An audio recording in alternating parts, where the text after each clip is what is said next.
This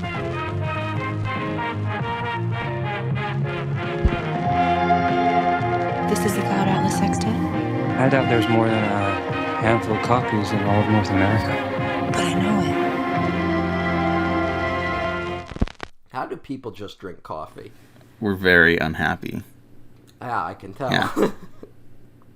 Although, fucking motherfuckers with your goddamn coffee where it's like, don't talk to me until I've had my coffee. Like, no. No, that's obnoxious. That is obnoxious. It is 100%. I have been trying to have less coffee than usual. I don't have it every day anymore, and honestly, it's better. I was just getting like nonstop anxiety all the time. So. What is the benefit of coffee? It's really when you need like a jump start, you know? The caffeine kind of gets you going in the morning. It's either this or cocaine, and I'm good without cocaine. I would hope so. Yeah. I am also good with the movie we are here to talk about today here on the Waffle Press Retrospective. That's right, Diego. We're here to talk about Atlas Shrugged, the trilogy. Hey. No. We'll probably talk about that some more. Because those fucking movies are ridiculous. The Atlas Shrugged trilogy adds up to a 313-minute long trilogy. Wait, short are those movies? They're each like 90 minutes then? Yeah. Here's the thing, and like, I'll admit, I have read Atlas Shrugged. If you wanted to make a good film out of Atlas Shrugged, you could totally make one movie. Now, if you are a crazy person who is like, no, we have to keep in all the long tangents about how like selfishness is actually good and that, you know, regulation will lead to dystopia and railroads and if you want to leave all that in, I mean, 2 parts makes more sense, 2-hour movies, but I guess 3 90-minute movies was what they went for. Okay. What is that? That is such a strange moment in our culture. Yeah. Take it away, Zack Snyder. Well, no, he wants to do The Fountainhead. Right. He wants to do The Fountainhead, which is like the one where there's like some plausible deniability about whether or not he's attracted to its like objectivist nature. Yeah. Because it's kind of a story about the creative process. Mm-hmm. Yeah, and I think we talked about it before, but he's probably just interested in that, and there's some crossover with the less reputable ideals in the stories. You want to hope, but like I still can't make heads or tails of the guy. Like, no, we've discovered he's a libertarian because of Army of the Dead. Oh yeah, but I mean, like even then, I'm like, I guess the thing is like when I was a libertarian, like I had like my beliefs were a lot more like well thought out and constructed. Mm-hmm. And his feels like a guy who like kind of half read Atlas Shrugged, and then is only repeating the parts he remembers. And it's like, hey man, there's a lot of other stuff with it too, you know. Mm-hmm. I mean, that's the thing. I always say that there's like 2 types of libertarians, which I think there's the ones that like really focus on individual liberty and are upset at like the amount of money that goes to just keep the government in power. And then there's the ones who are like, lazy people shouldn't get money. And I can't tell which one Zack Snyder is. You know what? I'm willing to say that he doesn't really believe in the lazy people shouldn't get money type thing. Mm-hmm. I think more often than not, his stories, as flawed as they can be, are about like kind of sharing like the power that the heroes will have or something like that, right? I guess, but there is kind of a like there is a big difference between objectivism and libertarianism. Mm-hmm. Like, and it feels like he leans more on the objectivism side, and objectivism can verge very close to authoritarianism in a lot of ways. Mm-hmm. And I think that's why people sometimes walk away from his movies thinking that. But again, I don't know. I don't know if I'm just wasting my time, you know? Like, at the end of the day, he could just be saying things. Yeah, you know. Like, sometimes it feels like stuff happens in this movie just because he thinks that's what's supposed to happen. Or that it's, like, cool. No real... And then, like, this is not me dragging him anymore. It's like, oh, that's kind of what I like about him. I kind of don't know exactly what I'm going to get, even if I know I'm gonna get a capital Zack Snyder movie. Now, I would like him to refine his style into a 90-minute movie style. Like the Legend of the Guardians, the Owls of Ga'Hoole. Yes. Because, good lord. Just... Speaking fucking... of politics... Yeah. The Wachowski sisters are communists. Hey, now. I don't know if that's actually true, but in a Twitter thread where Lily Wachowski was discussing the cancellation of her show at Showtime, A Work in Progress, she referred to herself as Commie-Me, seething at the experience of the difficult behind-the-scenes production during COVID. Mm-hmm. And I was just like, oh, okay, she just said that. Good for her. Hey, all right. Yeah. Welcome, communists. Yes. And we're talking about the Wachowski sisters because we're here talking about Cloud Atlas. I'm your host, Diego Crespo. That's Macaringo. You know this. Yes. If you're here, you know this. Yeah, at this point. Yeah. And we're also here to talk about another guy. Oh, yeah. Tom Tykwer. Yes. Who made Run Lola Run. And a bunch of other movies I never saw. You never saw The International? You know what? I didn't see The International. I remember seeing previews for The International a lot, but I have seen Perfume. Oh, I haven't Story seen of Perfume. Murder, which is one of the weirdest movies I've ever seen. Okay. I'm not sure if it's good, though. I remember not liking it. And I did not realize he directed... his follow-up to this was another Tom Hanks vehicle called A Hologram for the King. Yeah, I saw that on... Well, I saw it, posted on Netflix, but I never watched it. Yeah. What is that one? And I don't know. I remember people comparing it to Cloud Atlas and being like, this is kind of a dumber version of Cloud Atlas. But I could be wrong. That could have nothing to do with the film. Okay. I could be inflating other things. Because there was also... Do you remember I Origins? No. Do you remember that? It was not. Another one of those films that, it was kind of trying to find the interconnectivity of all things type movie. And it had I only remember was a big part of that is that stupid argument where it's the human eye is too complex to have formed through natural evolution. So there must be something at work here. Which is no, that's not true. But, hey, all right. That's a big creationist argument that the human eye it's just way too complex to have formed naturally. Although not, sometimes they say, what's the intelligent design was the word creationists started using to try and pretend it was an actual scientific theory. Okay. Glad that debate isn't happening anymore. I feel like it's gonna, that's the next thing. We're about to round another corner because, they're going after, critical race theory and shit. We're just, days away from them being also, you can't teach evolution anymore. Yeah, it's getting really bad. It's getting, that's where we're going. At least the last time that happened, the fucking country was wait a minute.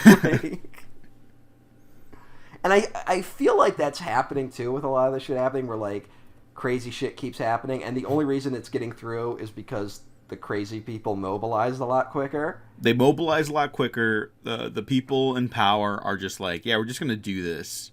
Mm-hmm. And we haven't done anything about them yet. Yeah. That's just, what I will say. Everyone in power, they don't serve the American people. Yeah. You I mean, that's we really were talking about it before the show, but literally the night before recording this, Joe Biden was we're going to fund the police. And it's wow, you're good luck next election season, idiot. He couldn't have thought of a smarter thing to say. That's the other thing, because he could have said a bunch of other things, where he could have been look, we have to reform police with more training, which is that's basically saying fund the police. But to say fund the police is just a fuck you to everyone who mobilized in the last few years. Yeah. That's insane that someone said put that in the speech, Joe. Unless I'm starting to think Joe Biden is a fucking psyop to just allow fascists to take over. He's deliberately fucking things up so people will turn to some crazy fucking guy who's we gotta throw everyone in jail. I don't even know anymore. Not to just make there's a whole lot to talk about with Cloud Atlas already. But like Joe Biden looks like decrepit. Like he looks like he's on death's door, and like I'd be shocked if he even made it to like next year. Frankly, that's not like a barometer of quality of his presidency. He just sucks. But like, look at him like 5 years ago and now, and it's just like, whoa, dude. Like, yeah. I know the presidency just does that to people, but he's already so fucking old. I know. It was a mistake to fucking nominate a guy like that. Yeah. You know? But, hey. Anyways, Tom Tykwer. Hopefully he just won't run again. And then we can have like an actual election.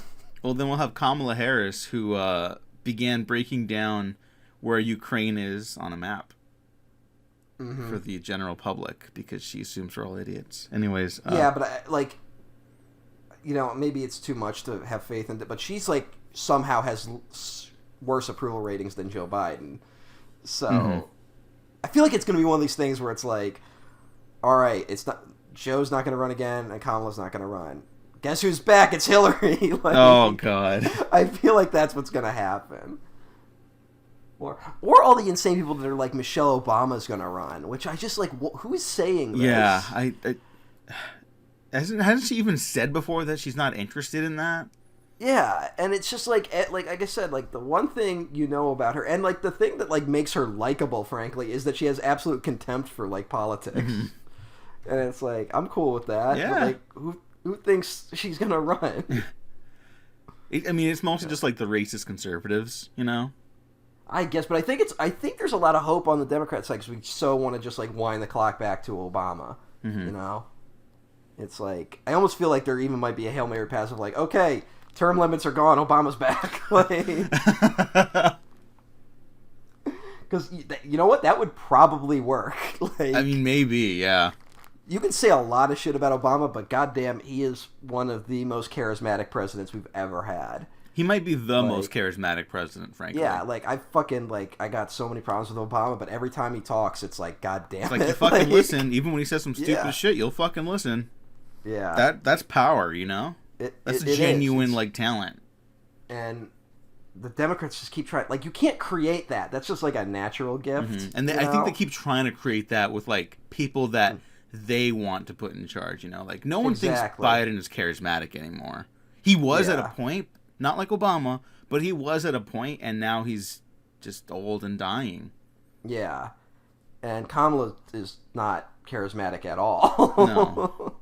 No. And like I said, it says something that's so much that, like, the guy who won the youth vote was fucking old-ass Bernie Sanders, who looks like he's never seen a comb in his life, and just, like, fell out of bed, and he's been exacerbated for the past 40 years. Like, do you know that Fresh Prince of Bel-Air quote where he's like, he's a little confused, but he's got the spirit? I think that's why we all like Bernie Sanders. Yeah, and it was like, yeah, he won the vote. Like, you can't, what people end up liking in a candidate, you can't kind of create, you know? It's just something that happens naturally. But hey. Yeah. Anyways, Tom Tykwer, I really love Run Lola Run.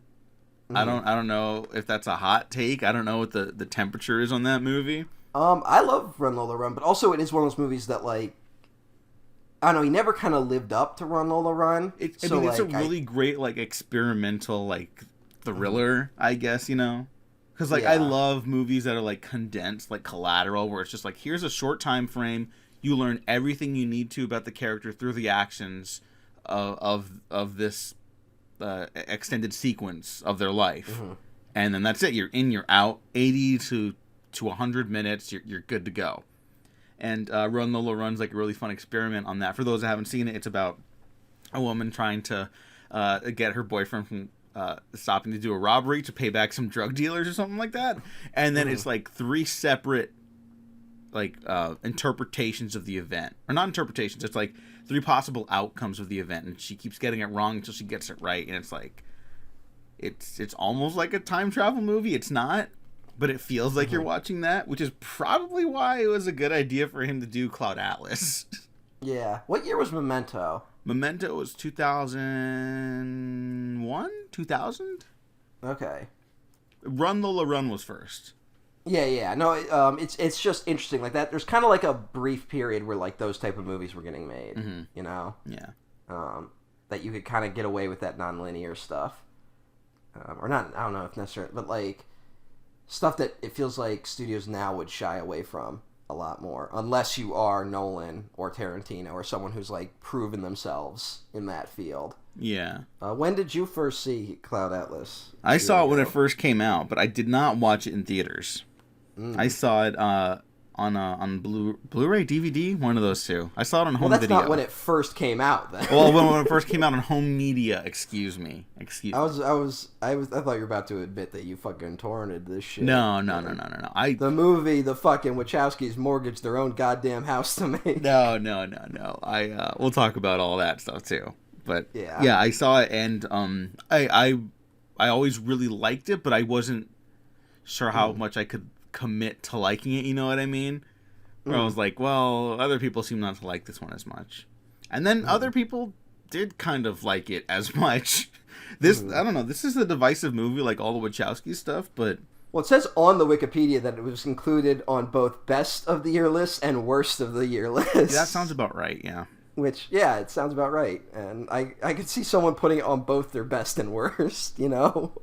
I guess, but I'm so, like, gung-ho for the Wachowskis now. I'm like, if you don't at least like some of their post-Matrix stuff, like, I don't really believe in your tastes. Like, I won't really hear your recommendations for stuff. You know? All right.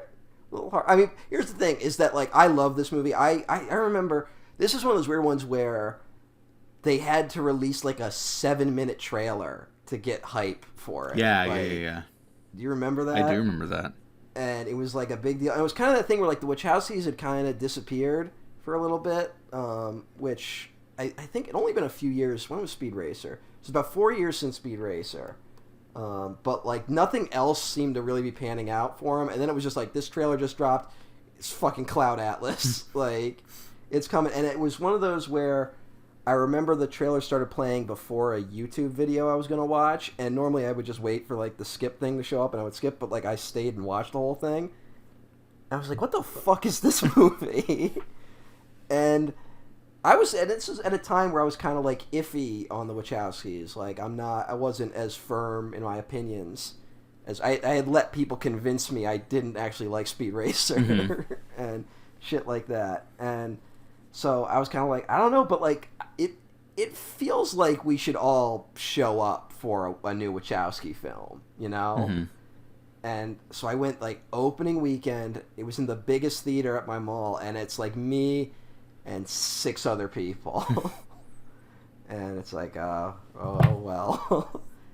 And it's like it's a 3-hour movie. Did not feel it at all, which is kind of incredible in its own right. Yeah. And I was fucking blown away that it worked. Like, that it didn't, like, that I wasn't sitting there going like, what the fuck is going on? That it worked, and I was like, that's just daring. And daring in that I think this should be like a mainstream blockbuster movie, frankly. Like, this should be a movie targeted at general audiences. And I think general audiences would be able to handle it if they knew it fucking existed, you know? Yeah. I just don't think the word got out enough. Although, there are some people that, like, the moment you jump around in time are just like, I'm out. Which bugs me. Yeah, I think there was a lot of criticism about Greta Gerwig's Little Women for that, where they're like, I just can't keep track of it. And that one I could at least understand, because it's like the color timing and the color palette that was different there, not like any big signifiers, although I might argue that that's a big signifier enough. That's a fucking big signifier. Yeah. If you couldn't follow that, I don't know what's wrong with you. Like, I'm sorry. Yeah, like, no, it's fine. I'm with you. I was trying to be polite. I've seen plenty of nonlinear films where I was like, oh, like sometimes it's jarring, or it took me a second, like, or, you know, sometimes I've had to, like, get help on it. But, like, Little Women is probably like, if you're gonna do it like Little Women. Like, yeah. It's one of the... Also, it really works here, I think, because the shifts between the 6 different stories, it doesn't just feel like a shift between 6 different stories. It really feels like you're flipping through channels watching different movies, you know? Kind of, but I think it's more like controlled than channel surfing, though. You know, I think... Well, no, definitely. Yeah. It's really... But I'm just saying that if you're just going on the visuals of the movie, like, shut the sound off, and you can tell when it's changed to a different story just visually. Yeah. You know? Yeah. And not even with the like, oh, this is clearly in the future, this is clearly in the past. Like, there's just something to the cinematography every time it shifts, which I kind of found fascinating. Yeah, and I don't know enough about how it was shot. Was that like, did they use like different lens types and stuff like that? And I'm not talking like focal lenses. I mean like, you know, like different like productions of the lenses. I don't know enough either, but there are 2 cinematographers, and it's also the thing. Oh, there you go. It's 3 directors, and the Wachowskis directed 3 of the stories, and Tom Tykwer directed the other 3. So it wasn't like they were all working on the same stories together. Mm-hmm. Like, it was very much one where they all went off and shot their individual sequences, and then in editing they kind of brought it together, which is also impressive. Yeah. So describe what this film is about, Matt. Yes. Well, okay. I also didn't mention that this is the failed award contender. Yada yada yada. Yeah. Blah, blah, blah. You know why you're here. Yeah. It's in the title. Now, I'm totally fine with doing this episode for a lot of reasons, not just to talk about another Wachowski's film. Do you really think this had a chance at getting like awards love? I absolutely do. Okay. Because one of the people in this movie is Tom Hanks. Oh, yes. But also, I don't know if you remember, I think it was the Toronto Film Festival, or one of the film festivals where they showed this movie. It got like a huge standing ovation. I do remember hearing that. The buzz around that was like, holy shit, you're not going to believe this fucking movie. Mm-hmm. And it kind of felt like, oh man, they might get something from this. And you're not totally sure. But then like it kind of came out and it kind of just like immediately died. Was it like a summer release? All right, it was released in October. Okay, that's not a summer release, but you know what? This feels like a November-December movie. It does. I feel like maybe just missed it, you know? Mm-hmm. It's a thing of like, I feel like it's too genre-y for a awards contender, but it's also like too dramatic or melodramatic for the average moviegoer. Like, it's one of these movies where it's just a movie without a country at the end of the day. Mm-hmm. Like I'm saying, like, to me, this should be like the standard. Like, this is, to me, in a way, should be like poor man's Tree of Life. You know what I'm saying? I guess. Well, like, you watch Tree of Life, and it's like, you know why the average American isn't going to watch Tree of Life, right? And then Cloud Atlas comes along, it's like, hey, but what if Tree of Life had a cyberpunk shootout? And it's like, I'm fucking there, like... Speaking of Tree of Life, Jessica Chastain to this day still says that's like the most important role she's ever done. She feels it's the most her she's been able to put into a production. It's the most revealing of her like emotional state, and to match it to Cloud Atlas, Tom Hanks still to this day says it's one of his top 3 like filmmaking like experiences. He says making it was magical, and it was made on a hope and a dream and nothing but a circle of love. And frankly, that's kind of the perfect description for Cloud Atlas. Yeah. And also, I think it's one of these things where it was like, when Tom Hanks signed on, Halle Berry signed on, and then when those 2 names were attached, like, that's what got the movie made, you know? Yeah. Like, it was one of those. Like, now we can put Tom Hanks' face on the poster. Now, they put Tom Hanks as, like, the future post-apocalyptic tribal man on the poster. So it takes you a minute, you know, is that Tom Hanks? But... yeah, maybe put the different Tom Hanks there, kind of take people by surprise when they watch the movie. Yeah, put the scientist Tom Hanks, even though he's like barely in it. Yeah, but, like, just you lie. Look at it and you're like, that's Tom Hanks. Yeah, just fucking lie, you know. And yeah, why not? Like, that's the time to lie when you're marketing the fucking movie. But yeah, like, all I'm saying is that like it's one of those movies where like I've forced people to watch Cloud Atlas and they've all liked it, you know. Mm-hmm. Like, people are like, I don't know, it's 3 hours. Like, what the fuck is this movie? You can't even describe it, like, in a coherent way. And I'm just like, just fucking watch it. And then they all end up liking it. And, you know, it was such a bummer when, like, it didn't do well, and it kind of felt like for a bit that like at this and then with Jupiter Ascending like really not doing well, it was like, oh, it might be over. So it was so cool when Matrix 4 happened. Yeah. But hey, it is weird that they keep getting these like massive swings. Like this is like $100 million movie. Mm-hmm. And they had to put a lot of their own money into it, but still. God, I don't even fucking. Have you about read this the book? movie. Have you? Hang on, my fucking microphone. Okay, I have not read the book. That's okay. All right, that's cool. It's David Mitchell, who also wrote the new Matrix movie. Mm-hmm. And the book is structured a little different, where in chronological order we get half of each story. And so we build up until we get to the future tribal post-apocalypse, and then it goes in reverse and tells the other half of each story. Oh, wow. So it's like bookended with the Pacific Journal of Adam Ewing, and then, the story of Zachary is right in the middle. Oh, okay, that's really fucking interesting.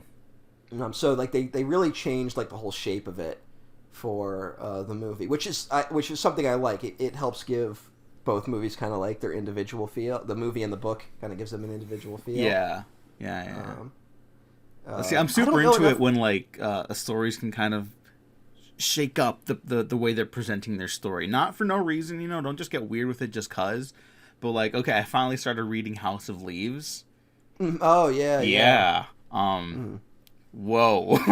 One of those like unadaptable books. Like that's one where like I wouldn't even know. You know what? Do. I think you could do it, but you do have to change up the way you're making like presenting the movie to the audience. Like it can't just be like you have to present it as like a haunted house story, and that's all I'll say. Like, please read House of Leaves so I have people to talk about it with. But it's like really good. It's really good, but also didn't some horror movie just rip off like kind of one of the parts of House of Leaves? Really? Yeah. Which one? I can't remember. It was some movie about a fucking house. Fucking hack writer stole the idea before I could. But it was literally just they just took the gimmick of like the house is like it doesn't match, like the shape of the house doesn't make sense. Okay, but that's kind of like a common creepypasta thing at this point, though. Yeah. But I think House of Leaves is kind of responsible for that. Oh, totally. That totally makes sense. Yeah. Because I think House of Leaves was originally posted like online, like way back in the day. Oh, okay. Yeah, I'm fucking loving it, and so I only bring that up because of like the similarities in like experimental structure, like Cloud Atlas. But I really love it when stuff can pull that off. And the book, and I think it's present here, but it's more present in the book, I would say, is that there's like, yes, there's all this interconnectivity between the stories, but there's a lot of debate about whether or not these stories take place in the same reality. Like, in the book, it's like, oh, it's a guy-specific journal, which is, this journal is mentioned in the letters, and then those letters are read in the fucking, like, mystery story about the nuclear power plant, which becomes, like, a mystery novel, which is, like, a hard-boiled detective novel, which is adapted into a comedy film, basically, which then is watched by someone who will give a statement that will be the foundation for a religion. There's, like, an unreliable narrator thing between each story. So you don't know how true everything is, or if they're even really true stories, but there's, like, a truth even connecting them, even if they aren't real, Mm-hmm. Which I said, I think it's present in the film. I think it's a little more pronounced in the book. Was everyone able to follow what I just said about the different stories? Well, here's something I really like about all of it. It reminded me, I think I brought it up in the Speed Racer episode too, but like, it reminds me of the climax of Speed Racer, where like all these emotions and like the character arcs like intersect with Speed's triumphant moment at the end, and you're cutting back and forth. Was the whole movie? Yeah. And I think the one thing that kind of makes Cloud Atlas like not uniformly as strong to Speed Racer to me is that Speed Racer has time to really build to that connection, and like that's That's not a problem with Cloud Atlas. That's just a personal thing. I could see someone saying this is their least favorite Wachowski's movie, or their favorite Wachowski's movie. Completely. I think really what this is, and this is not like a judgment statement on people that like don't like this movie or anything, but I think it's revealing that like deep down I'm just a real dopey motherfucker. Because like I'm already invested if you're trying to do a story about like the interconnectivity of all things. Oh yeah, and, no. I mean, we both love this movie. We haven't said it's incredible, but I get it. Like yeah. it's shorthand. It's not like it doesn't delve into these things that maybe some people would want to like get to a greater truth. But to me, it's like I don't need that because I kind of already feel that way. Like I'm deep down, I'm like a romantic about the universe. Even when I get on here and I yell and complain about literally everything. But, you know, maybe you need a little more. I'm not saying if like an optimist will like it, but a cynic will hate it. I'm not saying that. But I could like, it says a lot about someone if you like it or don't like it in some ways. I think so. Yeah. Yeah. And again, it's not good or bad. Like it's not a value statement. Like if I'm not judging you if you don't like this movie. Yeah, I do think you're right. He does reveal like a perspective at least. And again, not a moral quality, not moral fiber of an individual, just a perspective. Yeah. And that's fine. And I'll just saying, if Tree of Life had a cyberpunk shootout, I probably would have liked it even more. Yeah. Oh yeah, I forgot. You're the one that's like fuck Terrence Malick or whatever. I am not fuck Terrence Malick. I don't know. I got these old recordings. No, I did not say fuck Terrence Malick. I could point to the recording. Okay. And I just said that all I said was that I didn't get a transcendent feeling watching Terrence Malick, which has happened like maybe 4 times in my life. Like, you know, it's a rare thing. That was all I said. Was that I didn't get the transcendence that a lot of people seem to get from Tree of Life. And that's not... and it's still a great movie. I wasn't saying anything deeper than that. All right. So, although I did kind of get a transcendent feeling with Cloud Atlas. Yeah. Like, not 100%, but, like, I definitely watched this, and then I was like, oh, it's capitalism. We were talking about Atlas Shrugged at the beginning, you know. This movie, 2012, we're ramping up to the 2012 election. Everyone's acting like it's going to be really close, and then it wasn't. And I'm, like, really disillusioned with liberalism because of Obama just being a bigger war hawk than Bush was and doing nothing, you know, about the financial crisis. And I was like, well, maybe the problem was regulation itself. Maybe we have to decentralize all the banks in a way where everyone is kind of working in it. And maybe like that's kind of the libertarian bent to look at things. And I was definitely feeling that way in 2012. And I'm not saying I immediately came out of this movie and was like, oh shit. But it definitely was like the cracks that led to whatever change eventually happened in my brain. That's interesting. I definitely clung on to, I guess, like the old ways a little longer. Like it took me a bit to shake it off and like realize that like things weren't working, and that's definitely like a byproduct of them not directly affecting me too much personally, you know. And I think my like coming to Jesus moment with regards to all of America and capitalism's failures, like the revelation of these systemic issues and like me seeing them clearly for the first time, maybe that's a big part of my reevaluation of the Wachowskis. Like as I got older, you know, like it allowed me to embrace the more earnest stuff that was more critical of these things still. I don't know. No, I think you're 100% right. I think that was also the thing I was failing to see at the time. Was I kind of saw, like, even though libertarianism is like kind of like a blanket solution, I kind of saw it as like, well, libertarianism is actually going to solve a bunch of different issues that have nothing to do with each other. And what I didn't see was that all those issues were kind of coming from a very similar source, you know? That was all it kind of took me to see at a certain point.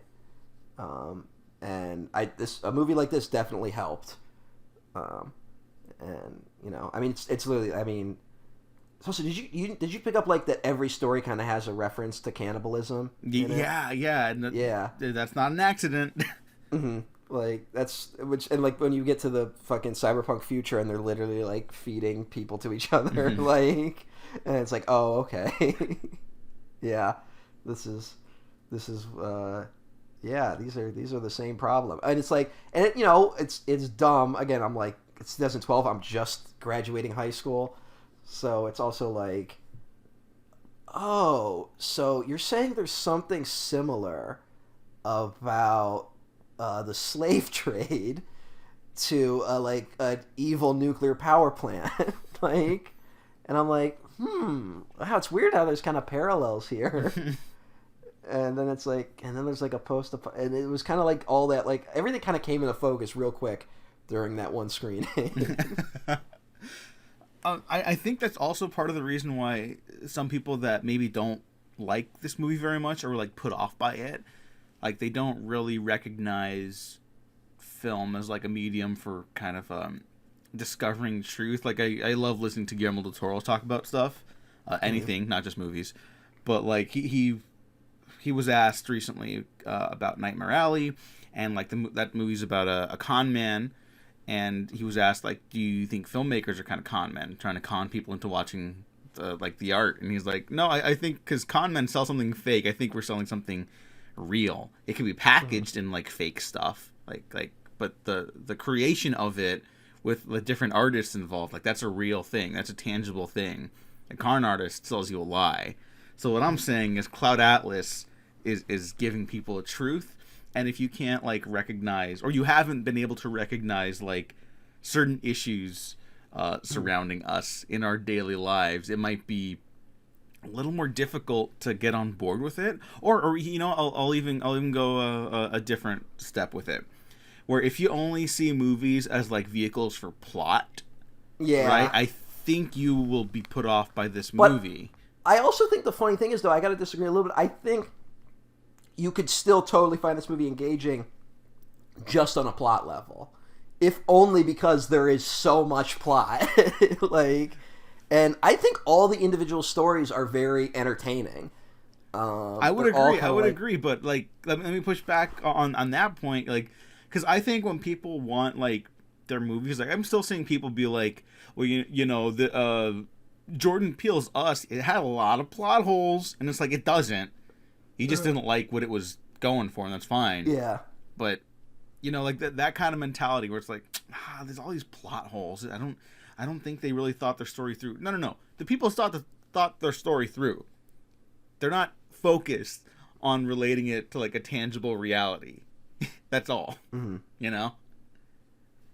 And so okay. I think like Cloud Atlas isn't super invested in that aspect, I guess. I would agree, but I also think this movie kind of like, if you were a plot hole guy, like you wouldn't know what to fucking do with this movie. Like, it was just like like you show this to a founding father and they just drop dead. Yeah, but I mean, I just think that it's one of those things where to actually go and find quote unquote plot holes, you'd have to put in a lot more effort. Mm-hmm. And then like, I don't think those people would even bother, but if you just take it as it is, I think it's, I don't know, it seems to work on more people than you would expect. At least in terms of being an entertaining movie. Mm-hmm. I'm not saying everyone comes out of it with their fucking life changed. Like, yeah. I think that's a little more rare, but I also think most people don't go into movies wanting that. And also I think you would come into this movie, totally get what it was going for, and still not like it. So, yeah, that's fine. You're wrong, but that's fine. All right. Well, we'll go into that a little more. Do we want to talk about the individual stories? Just like give like a brief overview. Go for it. All right. Look, because I'll say this. I love this movie. There's one big thing we have to talk about later. But I love this movie. I kind of take it like just like nonstop as a whole, you know, like I find it very overwhelming in a good way. That like I really, even for this, I kind of struggled to like parse individual moments or sequences because it's also interconnected which is the point of the film, and that's why I think it's so beautiful. But it's I could use a guide through it, I guess is what I'm saying. Mm-hmm. So go for it. All right. Well, I mean, I'm just going to give like brief overviews of what the individual stories are. Like, I'm not going to tell it chronologically. Like, I'm not going to tell it the order it's in the film, I guess. Because it's like, the first story is Adam Ewing, played by Jim Sturgis. He's in the Pacific Islands. He's about to close a deal on like a big slave trade, correct? Mm-hmm. But he's got like a parasite in him. Is that what it was? They thought it was, at least. I think so. Yeah. And so he's meeting with a doctor, Dr. Henry Goose, played by Tom Hanks, who Tom Hanks, just gotta say right off the bat, gives some wild fucking performances. Yeah. In this movie. And only one of them is like the Tom Hanks we kind of recognize. And Henry Goose is a wild doctor. His opening, he's in a former cannibal's banquet hall, and he gives like a little monologue. This was a cannibal's banquet hall. And he's going through the teeth, and he's like, the teeth they would spit out. Do you know how much this would earn? It's like, you got 2 Academy Awards, Tom Hanks. Adam Ewing sailing back, he ends up running into a stowaway trying to escape the slave trade, who helps him. So he vouches for the stowaway, offers him safe passage. The stowaway ends up saving him, because it turns out Henry Goose wasn't trying to help Adam Ewing. He was slowly poisoning him so he could steal all his money. So it's like, I'm going to use some language that can hint at maybe some of the more problematic elements of this movie, but quote-unquote savage saves a, rich person and powerful person. The second story is about Robert Frobisher, who is, he's a pianist. He is writing letters to his lover. Robert Frobisher's bisexual. He's writing letters to his gay lover about a job where he's going to try and con his way into. He can't really get work because he's a homosexual, which was very much illegal in the time. We follow his letters, his time working with this composer, whose name I can't remember. I didn't even write it down. Who's played by Jim Broadbent, and he ends up sleeping with Broadbent's wife, who's played by Halle Berry. Halle Berry in Whiteface, which is interesting. And then it culminates in him going on the run because he gets in a fight with the guy. He assaults him, and then he commits suicide by the end of the story. In the beginning of the movie, he is right. We read from the letter where he is preparing for his suicide. Cut ahead to San Francisco with Louisa Ray, who is an investigative reporter, correct? Yes. And she's investigating a chance encounter with a man the night before who is the older... Who is that actor? I can't remember that guy. James D'Arcy. He plays Rufus Sixsmith in 2 stories. The only character, I believe, that crosses over from both stories entirely.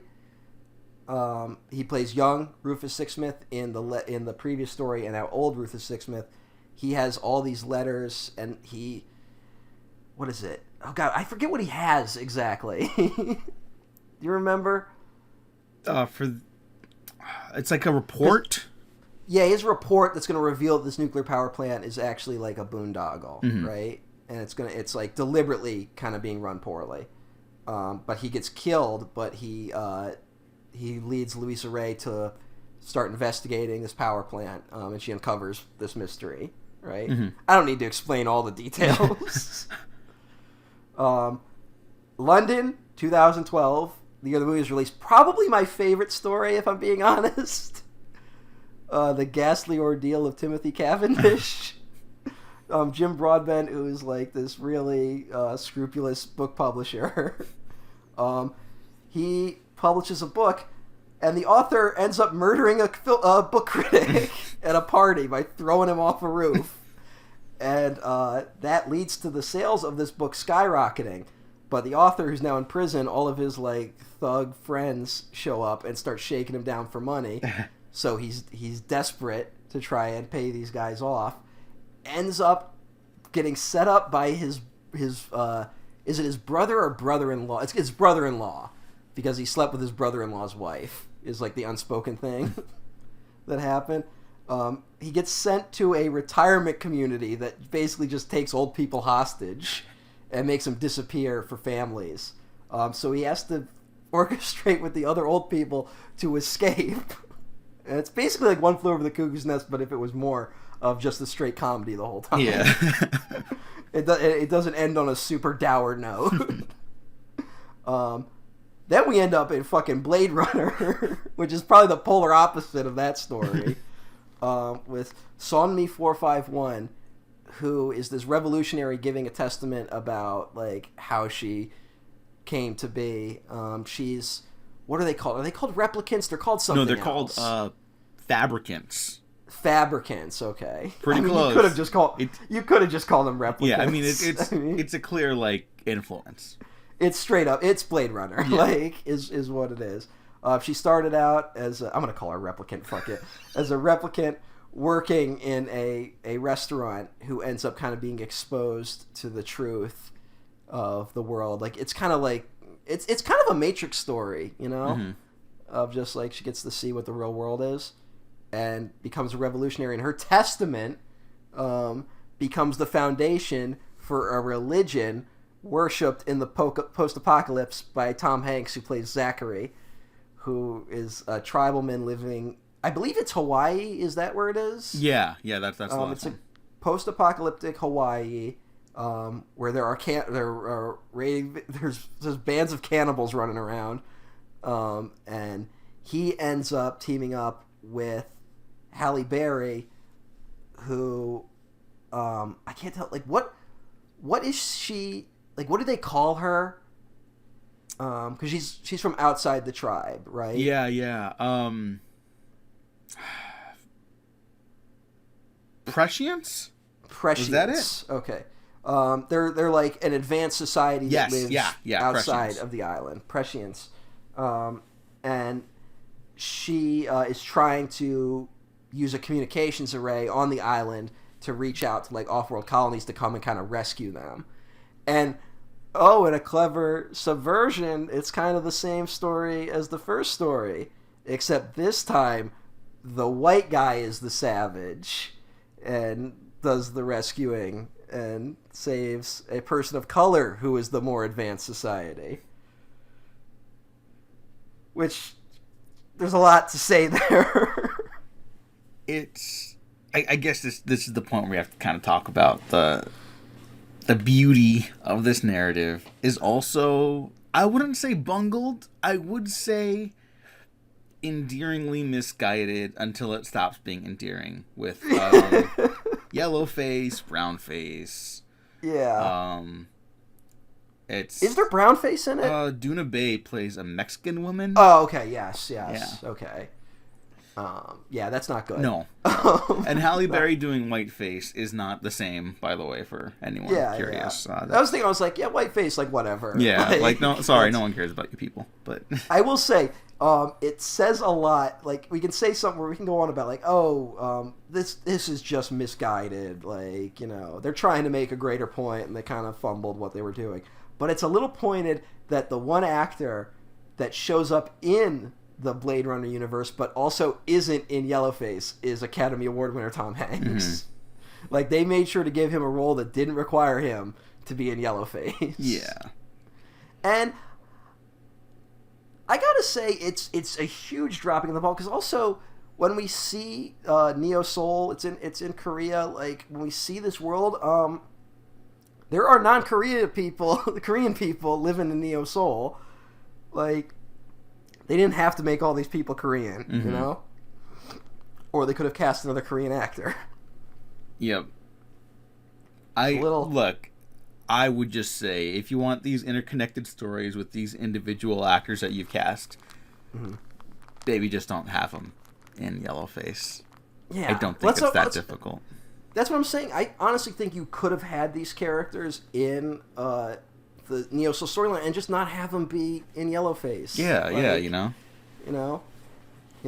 Just it would have worked. Mm-hmm. and I know this is the breaking point for some people because it's just uncomfortable, and it's not like it's not acceptable anymore, and. This was 10 years ago now. Oh my gosh, the 10-year anniversary of Cloud Atlas. Holy shit. And even then, like, it should not have been acceptable. And this really feels like kind of the last, like, instance of that. Yeah. And I also think it was something where if had the movie been bigger, I think it would have been, like, a bigger story. I think it just flew under the radar more because no one really saw this thing. Mm-hmm. But the people who did... were either didn't notice or were rightfully upset. Yeah, that is the truth. So I'll be honest, I watched this movie and like I did not come out of it being like it was good, but man, that yellow face was a mistake. Like I kind of had to have someone else tell me that it was a mistake. If you just want to know where my mind was, just post high school, and I kind of I was like yeah, but like the movie's really good, and I'm like I kind of had to be like yeah, but that's not good. Like doing that's not. There's no real excuse for it.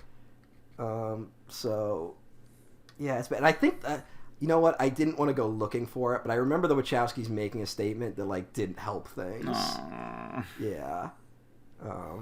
No one's perfect. No one's perfect. Not an excuse. Just saying. Yeah, it's at least it does. It wasn't coming from a place of like trying to make Asian people look like monsters, you know. Mm-hmm. Although, fucking, did you notice Halle Berry's cameo in the Neo Soul part? Oh, yeah, like that one's real rough. Mm-hmm. Like it's almost like Fu Manchu levels. Yeah. Like, at least it's like 30 seconds maybe, but it's still really bad. But it didn't seem like it was being made to demonize people, but it's still it's still horribly misguided at best. Mm-hmm. Unfortunately. Yeah. And look again, I get someone being like, yeah, this turns me off to the movie. Like, and I think it says a lot that like no one in this did blackface, you know? Mm-hmm. Like it's where on some level they knew that it was wrong. You know? Mm-hmm. Like if this was a filmmaker coming in and being like, look, I know this isn't fucking politically correct. I know that but like I'm trying to make a fucking point about the interconnectivity of all things, and if it upsets you, I don't care. You know? Which I'm not saying I'd agree with that. But there'd at least be some consistency to it, but there's not really that consistency here. Yeah. Yeah, if you can't get over that, I get it. And, yeah, let's never do that again. Mm-hmm. Mm-hmm. I know some people, like, have a problem with the, multiple roles in general, which I don't at all. I kind of like that. Yeah, I love that. I think this kind of elevates already great material there. Mm-hmm. Like, I don't know. For a story about, like, interconnectivity through all living things throughout time and space, like, I don't know. That makes perfect sense to me. Yeah. I don't know. It's also kind of like watching a play, in a way. Like, this is obviously such a cinematic movie experience as a whole. But, like, I don't know. In plays, sometimes it's like, if it's chronicling someone's life, sometimes people will play similar roles. And it's like, I don't know. It's not unfounded. Yeah, I mean, I think people just saw it as like a little too cute, you know. Mm-hmm. Especially when you got like fucking Tom Hanks as Dermot Hoggins, which is just a wild performance, and he's on screen for like maybe 2 minutes, but it's like, oh my god. And I think Tom Hanks gave an interview where, you know, it's Tom Hanks being Tom Hanks, where he said like, I took the role because I wanted to be the guy who threw a critic off a roof. Like, which that's just a wild scene in general. Well, what the fuck was what does he say? That's the true.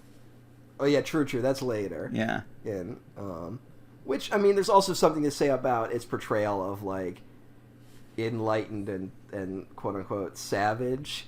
But I, you know, it's trying to be something where it's like, oh, you know, we're still human at the end of the day. But, you know, there's some optics at work here that are a little troubling. I mean, it is that class. I mean, I've read so many fucking science fiction from, like, the 60s and 70s where it'd be like, what if the white man was a savage? And it's just like, yeah, hey, maybe we should start thinking about those terms a little bit more. And it's that thing of, like, you know, like, so much of history is written with the idea that, like, it, like, progress is, like, inherently good. But it's also, like, you know, there were plenty of societies that were, like, nomadic and were perfectly happy just being that way the rest of their lives, you know? And they lived fulfilling lives, and they actually worked a lot less than we did. And then we just decided it would be a better idea to wipe them out.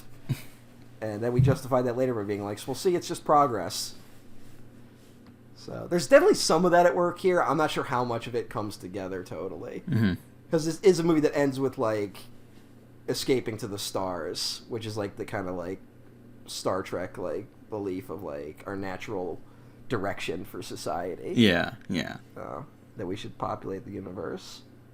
Although I do remember being in theaters with that reveal, being like, holy shit, they're not on Earth. I do remember that.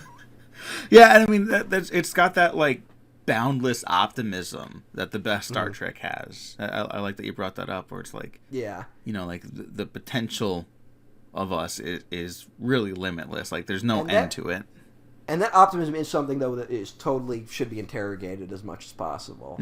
Like, where it's like, is that sort of progression, A, is it natural, which I would argue it's not necessarily, but B, is it worth it, or is it okay in a lot of ways? Because we end up bringing a lot of our problems, like, what you need to do in order to progress, like, there's a cost to it, and we have to ask if that cost is worth it sometimes. Yeah, or, I mean, the mere idea of someone like Elon Musk being like, you know, we have to colonize the stars, and it's like, no, we don't. We don't have to do anything. What are you talking about? Well, even think about the word, like, even that, where it's like colonize space. Yeah, like, that's an inherently, like, fucked up word given the history of it on this planet. Why would it be better up there? And it's a reflection of us, like, we kind of have it reckoned with, like, the quote-unquote colonization of Americas might not have really been a good thing to do. It's where we're at, so, like, it's not like I could go, like, I'm not arguing that, like, we should invent a time machine, go back in time and stop it from happening, but we have to go, like, we have to interrogate that as much as possible. But then, like, but so much of our society, like, is centered around the belief that, like, these are just things that were naturally going to happen, and they are inherently good, because look at, you know, it's kind of ends justifies the means in a lot of way. You know, it's a thing of, like, if we do end up turning into a society where it's like, oh, we are conquering the stars, you know, does that make everything that happened leading up to it worth it? Yeah. And I would say no. But, hey,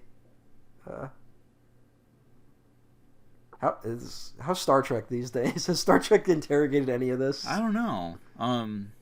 I genuinely don't know. I'd be interested in checking out at least a couple of the new shows more. I saw a couple of the pilots and was not very taken with them. So yeah, maybe I'll go back.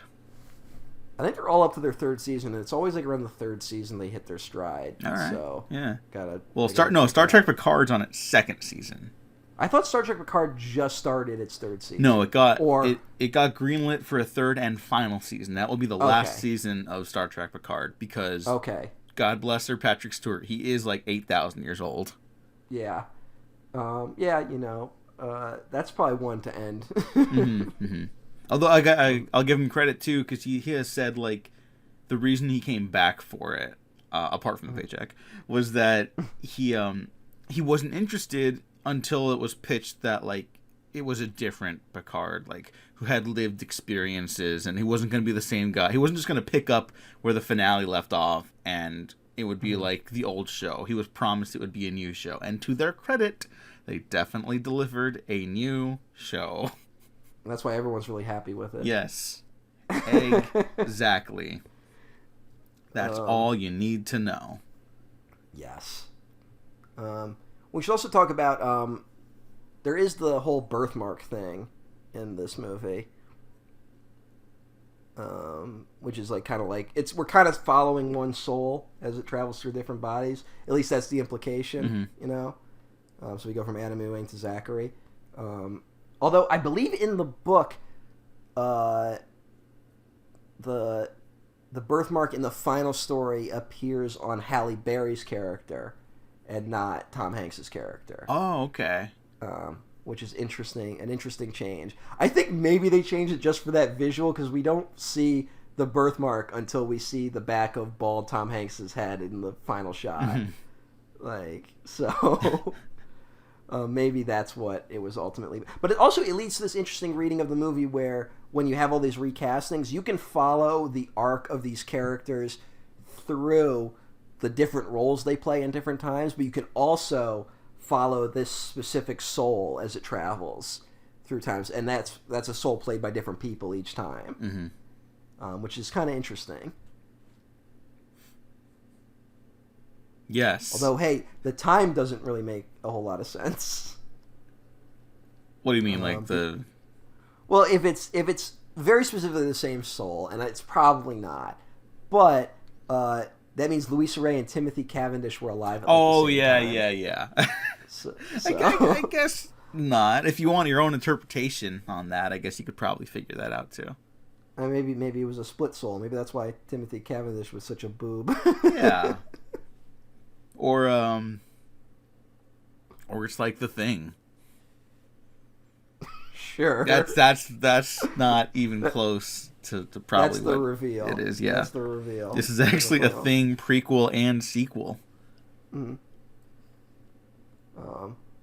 Also, I think the Cloud Atlas Sextet, which is the piece of music that Robert Frobisher composes, isn't really a sextet. Like, I've had people say that to me, and I'm not totally sure. Oh yeah, I am not that musically also, it's knowledgeable. described very differently in the book. Like, I think here it's more like a simple melody, whereas I think in the book it's more like kind of like avant-garde a little bit, but maybe it made more sense to make it a little more palatable for a general audience. Yeah. You know what, though? We haven't talked about my boy yet. Hugo Weaving? Hugo Weaving! Yeah. Who plays the embodiment of pure evil in every story. He's literally, because by the end, he is literally just the spirit. Like, by the end of it, he's not even a physical person. He's old Georgie, who's like the devil. Goddamn, Hugo is. He's so fucking great. Yeah, he's just the fucking best. I'm still bummed that he wasn't in New Matrix. Like, it's fine, I get it, but I would have loved to have seen him again. Also, he's Nurse Noakes, which is crazy to see. That was a reveal. I remember that in the theater being like, holy shit. Yeah, it's also fucking Hugh Grant, which it's so odd that Hugh Grant is in this, really. Like, well, he's got like a weird career because he was kind of like a rom-com darling. He's like a genuine like British thespian. Got caught with a sex worker, and then everything changed. Wait, what? Isn't that what happened with him? I don't know. Oh shit! I gotta check. Sorry if I just threw something at him. Yeah, no. Am I mixing him up with someone else? Maybe. Another British idiot. Who is the other British idiot? There's a lot of them. Oh my god. Who? Come on. Because I'm not finding anything. Yeah, I don't know what. I could have sworn it was him. I could have sworn he was the one. Who's the other guy? Fuck. Well, what are you alleging? Some famous British actor got caught with a sex worker, and it was like classic like British tabloid shit for a while. Oh. And I could have sworn it was Hugh Grant. Huh. let me do Hugh Grant Paddington 2. No. Oh, you know what? Here you go. And on June 27th, 1995, Grant was arrested in Los Angeles, California, in a police vice operation near Sunset Boulevard for receiving oral sex in a public place from Hollywood sex worker Divine Brown. Okay. All right. So, I was right. Yeah. I think that was... I just remember that being, like, a thing, and then, like, it kind of affected his career, genuinely. And now he just pops up in weird shit. Yeah, no, he said his favorite role he's ever done was the villain in Paddington 2, and that's a great performance. Fantastic in that. Yeah. But we can't downplay that he, in this movie, starts off as, like, a reverend. Mm-hmm. He's a priest in the first story, who is also a priest who says that, like, see, the Bible says slavery is actually fine and cool. And then by the end... he's a straight up, like, Mad Max cannibal. And that's kind of amazing. Oh, yeah, I know. He rocks. I love his career. Yeah, I like Hugh Grant. Yeah. I like Jim Broadbent, too. Jim Broadbent's Jim Broadbent's like a pleasure. That's why he's so good in those last couple of Harry Potters. I know, he kind of... they don't give him enough, though, which is a shame. Especially in that last one. Well, the last one, no one... I'm much more positive on those movies. Not to relitigate Harry Potter again on here, but like I'm much more positive on those movies than you are. As much as I like that last movie, that last 15 minutes is just like atrocious. It just like ends, and you have all these characters, all these lovable actors that we love to see, and it's just like everyone kind of gets like a walk-on moment, and it feels so like half-assed. It should be like this triumphant finale. They get like a flat shot where they say something kind of fun. Yeah. And that's it. Fucking Hagrid's only appearance in the film is like he walks in front of Harry, pats him on the shoulders and goes, Harry, and then walks off so the next person can do it. David Yates, I will fucking fight you. Yeah. His fucking like father figure for the majority of these movies, and it's so stupid. So like fucking stupid. I'm not here to be like they should deliver on fan service or anything like that, you know? No, but like it's not a fan service. It's so just like obvious. the character. It has nothing. Yeah. It's so obvious what to do, you know? Yeah. It's sorry. it's I like, know. Fuck J.K. Rowling. It's not about the sanctity of Harry Potter. It's just basic ass character shit. You know. How about those Crimes of Grindelwald? You know what? I didn't see I didn't see a single trailer for the second one, and then I was like, you know what? Let me see like what are even these movies now? And so I played it, and I was like, whatever. And then I was like, by the end of it, I just kind of been looking back and forth while doing some other stuff, and I was like, wait a second, isn't Catherine Waterston in these movies? Where's Catherine Waterston? Did they kill her off? I found out she is not killed off, but she did rightfully call out J.K. Rowling's transphobic views and said people need to stand up to them. Good for her. Catherine Waterston. Good for her. You're a real one. Not that hard of a bar to cross, but she did it. And now she's not in any of the marketing materials for the new film. So that's hysterical. So someone hired Catherine Waterston because she's really great. Also, does it look like that? It wasn't supposed to be 5 movies, and it kind of feels like they're already trying to wrap it up with 3. Yeah, I'm willing to bet J.K. Rowling's like, no, we can still do this, and everyone else is like, dude, everyone wants to like put you on trial. So not only does no one like you anymore, you're also bad at this. Yeah, I mean, she's also a bad screenwriter.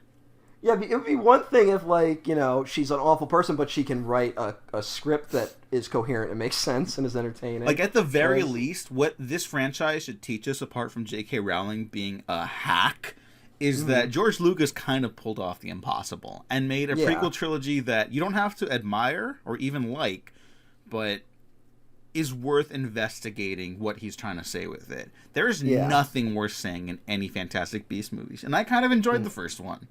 Well, I think it's also something where, you know, not to psychoanalyze fucking J.K. Rowling, but I don't know if she has that ability to interrogate herself or her work in the way that George Lucas clearly was able to with the prequels. You know, a lot of the prequels are about his relationship to Star Wars and his relationship to the film industry. You know, and they're there's very much an internal journey going on with him, and that's why those movies are so critical of a lot of things. Whereas fucking the Fantastic Beasts movies like have no soul to them. But hey. It's gonna bomb. Like, I don't feel any hype for it. I think this one's gonna bomb. The last one didn't bomb, but it was like a drop off, like a notable drop off from the first Fantastic Beasts. And look, it's fucking Fantastic Beasts. You do Pokemon in the Wizarding world. It's not that difficult. Yeah. Pokemon and Harry Potter. Do you understand how many like fucking Disney adults would simultaneously come in their pants if they heard that pitch? Yeah, but J.K. Rowling doesn't know how to do that. Yeah, I know. Again, she really does it. I'm getting mad about fucking shit that doesn't matter, because it's more entertaining than getting mad at shit that does matter. That's why I'm doing this. Do you want to talk about like kind of the journeys of some of the individual actors in the film? Because I find that kind of interesting. Like through their characters. Yeah, well, like they a lot of them play different roles in each timeline, you know, and some of them are kind of the same person in every story, and some change, some go, and the biggest one being Tom Hanks, which kind of makes sense, you know. He literally, like, the first story, he's literally like an evil doctor trying to, like, he's trying to poison someone so he can rob them. In the second story, he's only in it briefly, he's that hotel manager, remember? Yeah. Who starts extorting Ben Whishaw. In the third one, he's interesting where he is that scientist who kind of like is going to reveal to Louisa Ray what's going on. And he gets that interesting, I like that, where he gets that monologue where he's like writing, he's like, I just met this person for the first time and I feel like I'm in love, you know? Yeah. And what's so interesting about it is that then he like immediately dies, and it's something that no one would ever know about him, you know? Like only we the audience know that. Like, it's not a monologue of like a letter he wrote, and then it's not like Robert Frobisher's letters. You know, his life also ended tragically, but so his letters were passed on and were read by Louisa Ray. It's like he wrote this letter, and then it's just gone in that explosion. But it brings back to, I mean, the movie kind of underlines its point very clearly at the end, where Hugo Weaving is like, you trying to change things will only amount to a drop of water in an endless ocean. And then Jim Sturgis is like, what is the sea but a multitude of drops? Yeah. Oh, no, like, that line's fucking incredible. I'm sorry. Like, I don't know if that's like... Drop the mic, motherfucker. Yeah. And then he fucking just walks out of the room. That doesn't happen. No. He could have, though, and I'd be like, yeah. Yeah. And, I mean, that's kind of what goes on with his character in that story, where, like, he does the right thing and then immediately dies. Like, he's not rewarded for it. It's not like he did that because he felt this connection with her, and he was compelled to do the right thing. And then but that, you know, that adds up over time.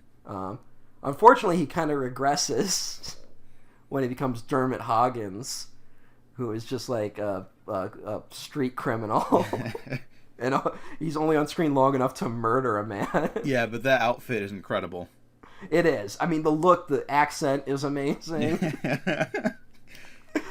Yeah, look, if at the very least, if you don't admire Tom Hanks just fucking getting to go for it here, like, why do you even watch movies? Did you see that trailer for Elvis? No, I missed it. Oh my god, Tom Hanks is in it. He's fucking Tom going Hanks for is it in again. the fucking Elvis movie? Yeah. I did not know that. He is, I think... Oh like, my Elvis god. Sorry. My levels like are just destroyed right now. But he's Colonel Tom Parker. He's the manager of Elvis. And he's in a big fat guy suit, which has got its own problems. But he is given a performance, at least according to that trailer. Baz Luhrmann is letting him just fucking go for it. Fuck yeah. See, that's why I love Baz Luhrmann. Does his stuff always work? No. Will he go for it? Absolutely. Goddamn Does right. Baz Luhrmann ever miss? Some people would argue The Great Gatsby. They'd be wrong. Australia is just kind of boring. That's his miss for me. Yeah, I think Australia is a little, but it's like kind of a throwback to like those old epics. Yeah, you know? I like, totally see what he's going for. It just doesn't. That's not him. Sorry. Yeah, in my opinion. But I think he's somewhere where it's like you either like Baz Luhrmann or you don't. Yeah, like, yeah. Some people fucking that's- hate him. And I know. Yeah, like the nostalgia critic. yeah, what was that fucking idiot? Sorry. Baz Luhrmann's kind of like the Australian Jean-Pierre Jeunet.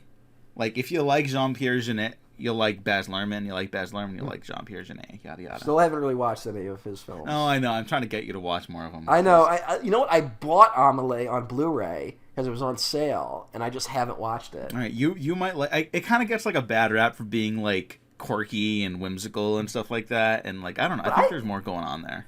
I never really get hung up on that, honestly. Okay. Like, usually if I'm annoyed with a movie being quirky, I'm annoyed with other things in the movie first. Mm-hmm. Like, I never show up and go like, why the fuck is this movie so quirky? Okay, you would love, I think, Delicatessen and City of Lost Children. City of Lost Children, I think, is his masterpiece. They're all on my list, but I just haven't really gotten to them. All right. Who else do we want to talk about? Oh yeah, Cloud Atlas was not directed by Jean-Pierre Jeunet. No, it was not. No. Didn't he just release something? Yeah, Big Bug on Netflix. Oh yeah, we talked about this. Yeah. I think we did anyway. Oh, it's bad. Oh, that's a shame. Yeah, that was a bummer. That's a shame when you're waiting for that guy to come back. I know. I still want him to do it. I still want him to keep making shit. But, Here's something. I have that conflict where it's like, I would really love for John Carpenter to come back, but do I want to risk like him doing another bad movie? You know, like. I would say yes, because it's still another John Carpenter movie. I think people... Here, let me just say my piece, and then you can go off and tell me to fuck myself or whatever. I think we get too hung up on needing movies to be, like, the next best thing. We definitely called it out, but I think even we are guilty of it. We're like, we need it to be better than the last thing, or we need it to be great. And, like, sometimes flawed art becomes more interesting over time, or sometimes bad stuff we can just appreciate at a distance. Like Ghosts of Mars is like a bad movie, but I think it kind of rocks because it's bad. It is kind of fun. Yeah. Like, and I don't know. Sometimes like I guess maybe it's just because like the trajectory I would like to have at some point. I would kind of want to just be able to make stuff regardless of quality at a certain point, you know. Yeah. And like maybe like that's fine, you know, like or some artists like when they get started they come out of the gate fully formed, like Michael Mann with Thief, which is like, you know, 5 stars, banger. And then he still goes and makes The Keep. Yeah. Or and then other people like Barry Jenkins, who is one of our greatest working filmmakers, like his first like Medicine for Melancholy is not like a runaway masterpiece. It's just kind of like an interesting experiment that he tried. It is one of those movies though you go like, I'm gonna pay attention to this fucking guy. Yeah, I was like it's just interesting, you know, and sometimes that's okay too. You don't need to be like the best to have a voice. Although it's so weird to me where it's also like, I can't believe we didn't as like a group like rally around Nightmare Alley. Oh hey, you're right. I didn't get to rally around it until I saw it. Like a month but like I'm just saying, it's so clear that like Guillermo del Toro made The Shape of Water, which is like his like most like overtly like romantic movie, you know? Like it's him just going full. It's the most, even though it's about a woman fucking a fish man. It's like it's the one that can appeal most to general audiences, you know? Yeah. And it's like love conquers all. Goes and it's a hit and he wins the Academy Award. And then he turns around and uses the clout from that to make like a dark, disturbing fucking noir film. It's like with like very few redeeming qualities to it, you know? Like we should have been like, fuck yeah, that's what you do. Yeah, like, no, I think Nightmare Alley is fucking incredible. Fucking fucking go full reverse. Yeah, like, yeah. And we should have just rallied around that and like, even if it's like didn't totally work for me or not what I want most from Guillermo del Toro, we should have been like, but this is what you do when you get the clout to just make, like a studio will just be like, you can make anything. And instead people were like, there's too much Guillermo del Toro in this Guillermo del Toro movie. Yeah, I don't know. People have weird hang-ups sometimes. When, like, I don't know. Don't we want artists to have like an identifiable style most of the time, you know? So you want it to feel like honest, like it's coming from a place of like truth. Yeah. And he always does that. Some people, I think some people, it's just, it comes down to how you approach movies. I go into every movie, truly. I go into every movie wanting to like them, you know? Mm. I will not sit down and watch a movie if I think I'm going to hate it. Like, I just won't do that. And I think some people do the opposite, where when they sit down to a movie, they have all their defenses up. And it's like a movie kind of has to earn praise, in a way. Mm-hmm. And I'm not saying that's wrong. Like, that's totally... Like, I understand people doing that, where you want to be like, I'm only going to give a movie 5 stars if it, like, really deserves it, you know? It's the person where it's like, there's only, like, 2 5-star movies a year for some people. Mm-hmm. But I am someone who's just like, I'm going in, I want to love a movie, so I'm going to find the good in bad movies. And if I don't like it, that means it's really bad. So, unlike Cloud Atlas. Now, I don't know if we have to break down all of it. It's just, I find it a really engaging movie. I do too. I get a kick out of it. I love when all the Scotsmen beat up the fucking people in the bar. One of my favorite scenes. Hey, that guy's name that speaks up in the bar was Mr. Meeks. Do you think he was related to Wardley Meeks III? Yes. In Tough Guys Don't Dance? Yes, I do. Another movie with a non-linear structure. No. I mean, yes, but stop. The Wachowski sisters. So the Tough devil Guys Don't Dance. The devil made Tough Guys Don't Dance, but God made Cloud Atlas. My God. Maybe. And God's trans, so fuck you, everyone. There you go. Is this a 5-star movie? For me, it is. I would agree. It was the year it came out. It might have shifted. I can't remember what else came out in 2012. The Dark Knight Rises.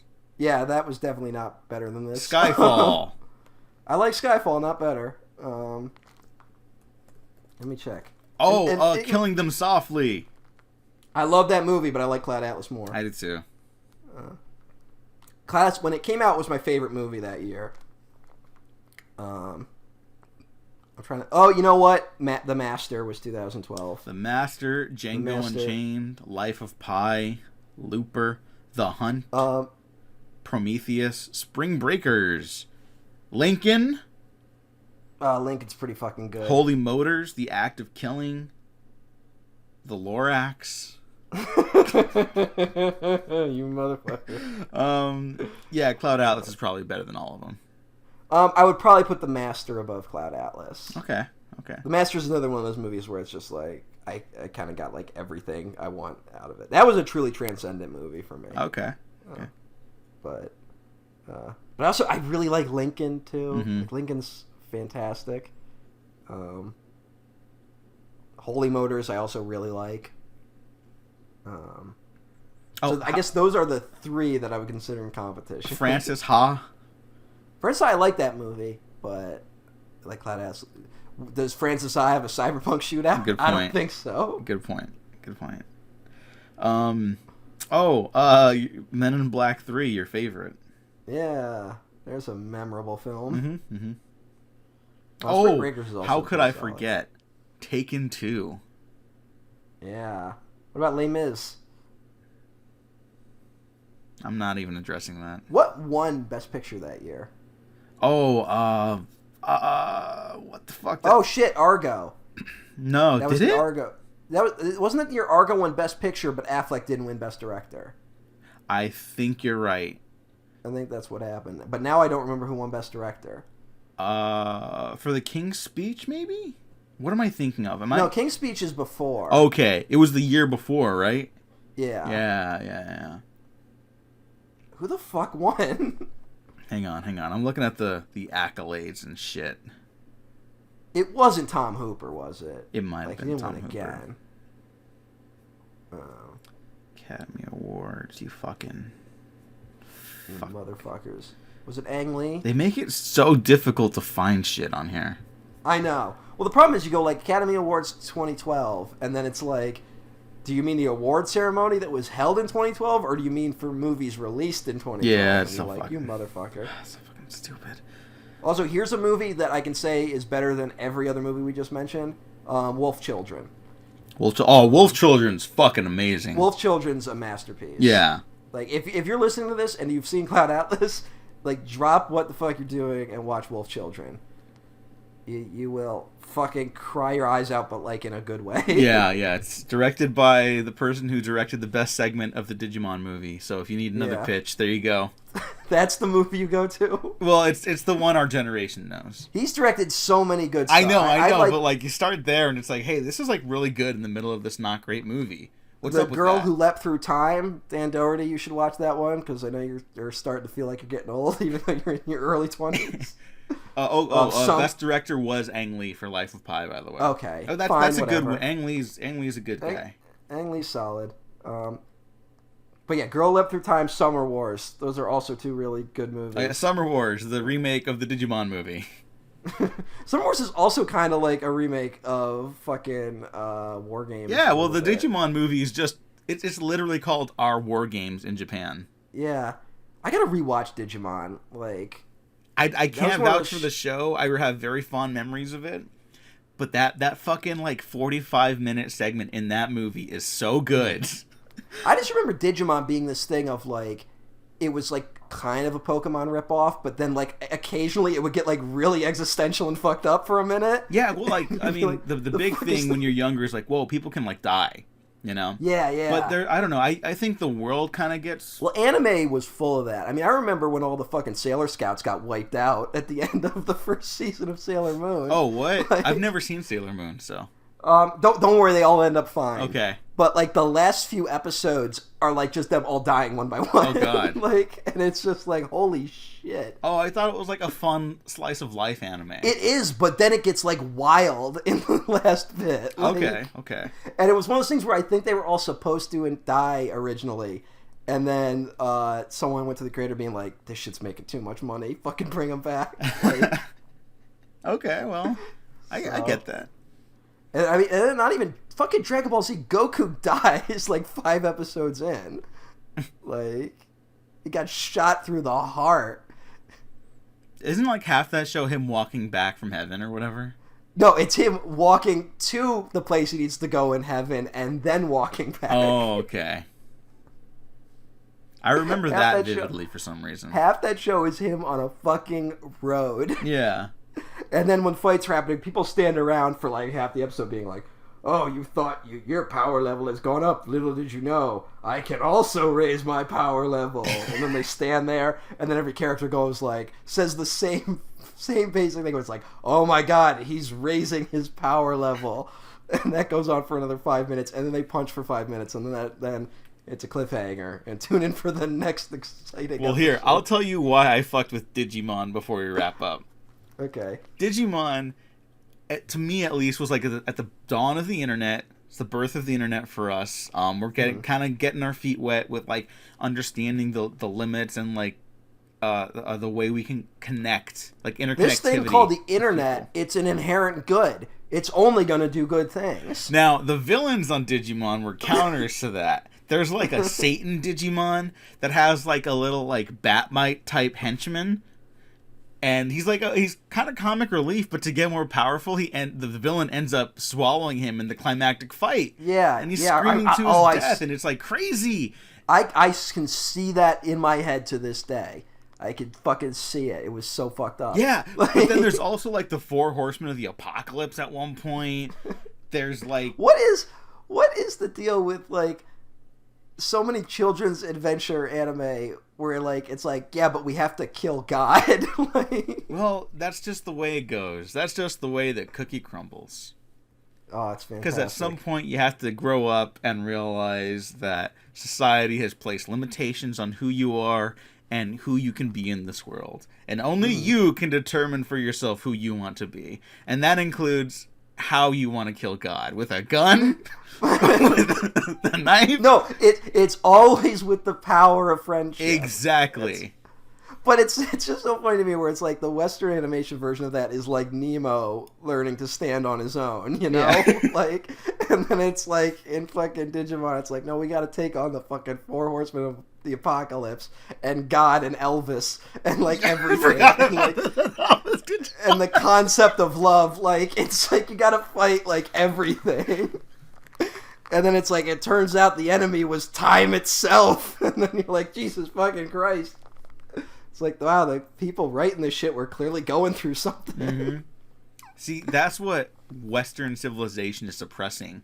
They're like, oh yeah, you know, the power of Nemo guiding the other fish to safety. Finding Nemo's a great movie. It's no knock on that. But we need the sequel, Finding God and how to kill them. Finding God and being cast out from his kingdom. Better to reign in hell than serve in heaven. The immortal words of Marlin the fish. Oh my God. Albert you know what? Brooks. Albert Brooks could deliver that.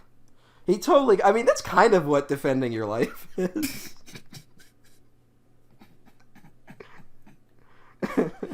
And bring back Andrew Stanton to direct. That's a good director.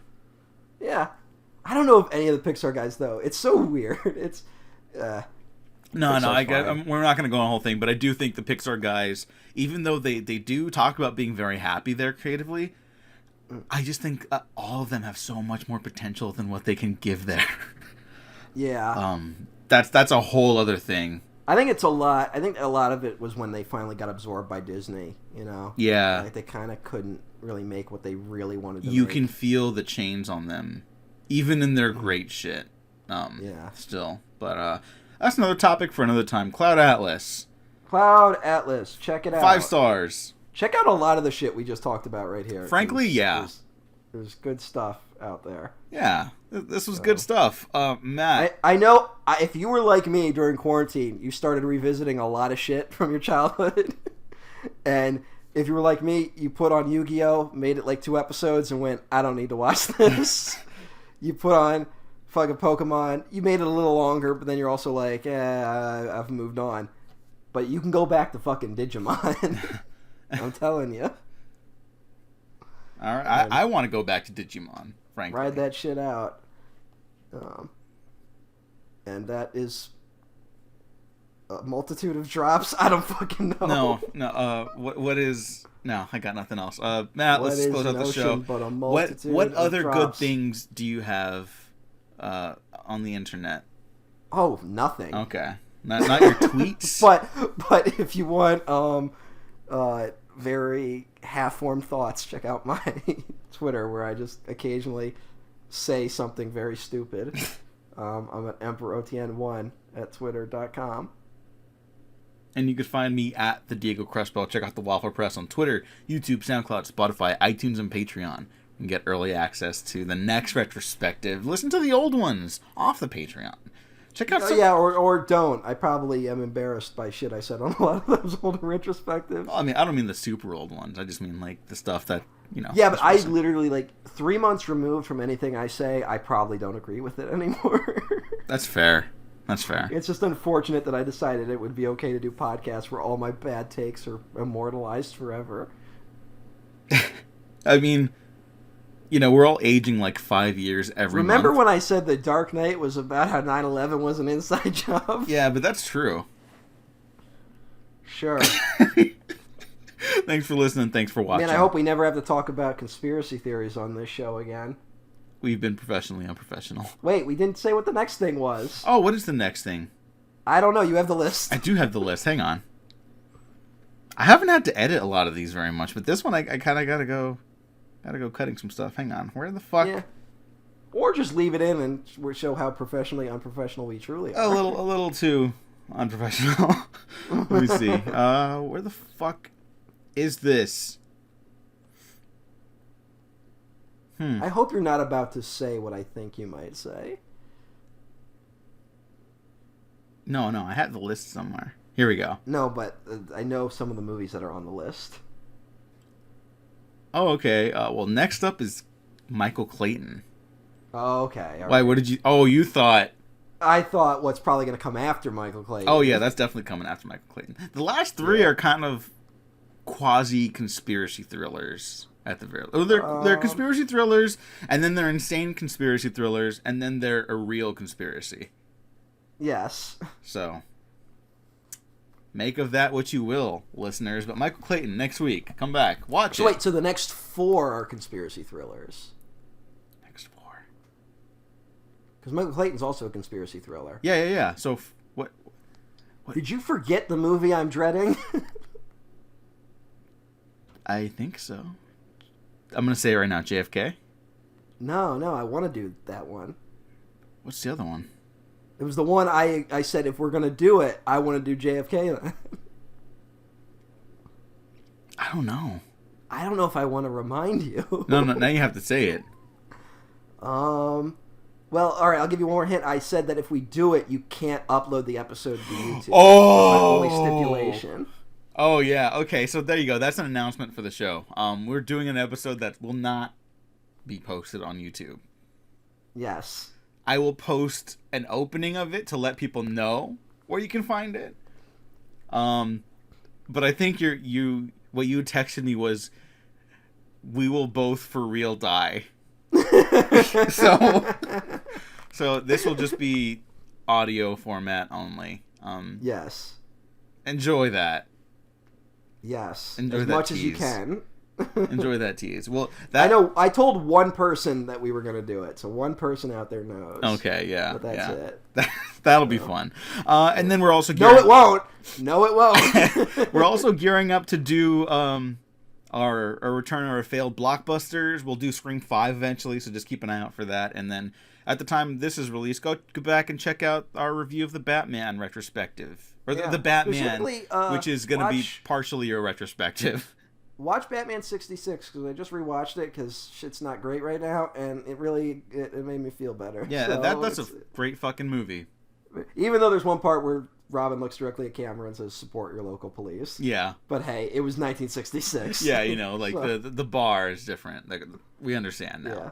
Anyways, thanks for listening. Thanks for watching. You've been professionally unprofessional.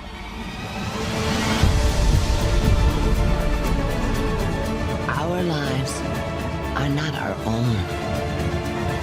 We are bound to others, past and present.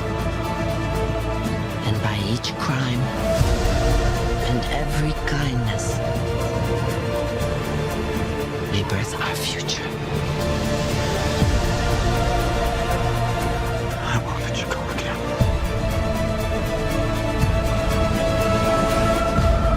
I believe there is another world waiting for us, a better world. And I'll be waiting for you there.